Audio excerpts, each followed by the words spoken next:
All right, I know you want to talk about the pilot strike and Air Zimbabwe. Has the strike ended?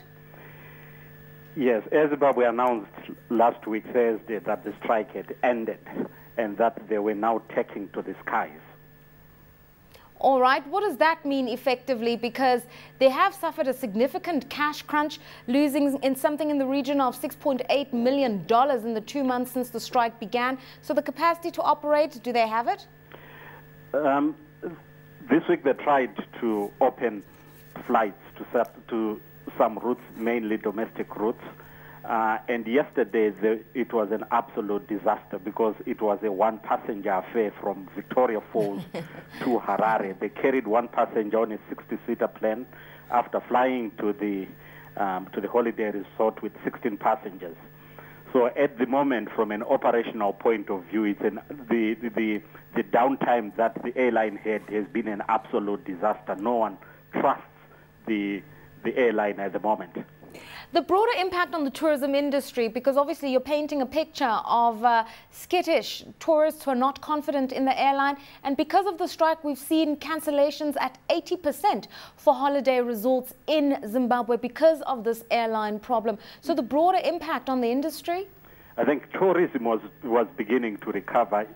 I traveled from South Africa over the weekend and I saw a number of tourists who were boarding British Airways and South African Airways flights to Victoria Falls from Joburg, and a number of them were expressing their disappointment with Air Zimbabwe because they were scheduled to travel to Harare, visit other areas around the capital, and then fly out to Victoria Falls, and they had a change of plan to fly direct to Victoria Falls from Johannesburg.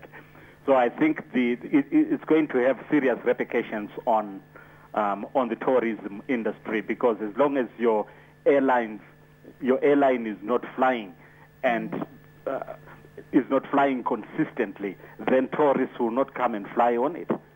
But I mean, let's talk about that. If people are going to associate the success of Zimbabwe's tourism recovery with Air Zimbabwe, to what extent is that true really, Vincent? Because obviously we know Zimbabwe's had a torrid history in recent years, but investors keep going to do business and the like, and they've sidestepped and bypassed a lot of those structural problems in the economy. If you've got other carriers that can take people into Zimbabwe, does it matter that Air Zimbabwe is a bit challenged?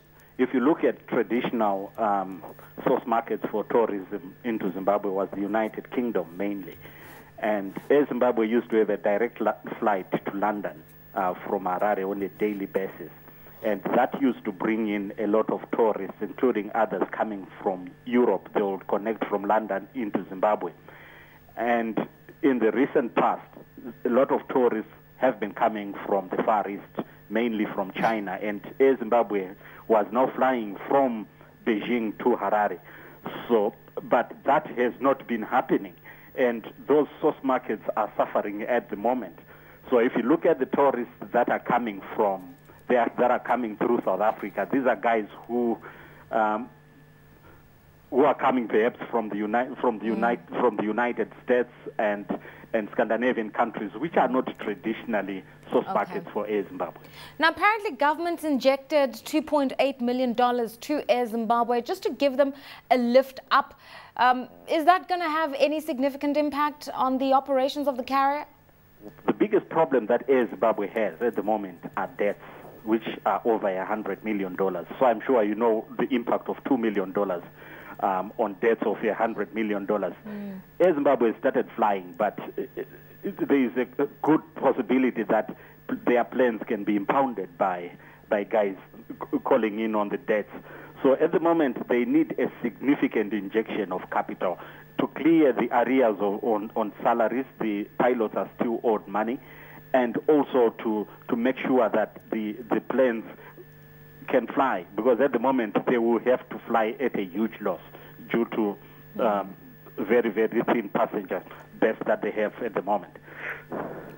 So, Vincent, the option of privatization, is it on the table for Zimbabwean authorities, or are they emotionally attached to a national carrier in the way in which many countries are?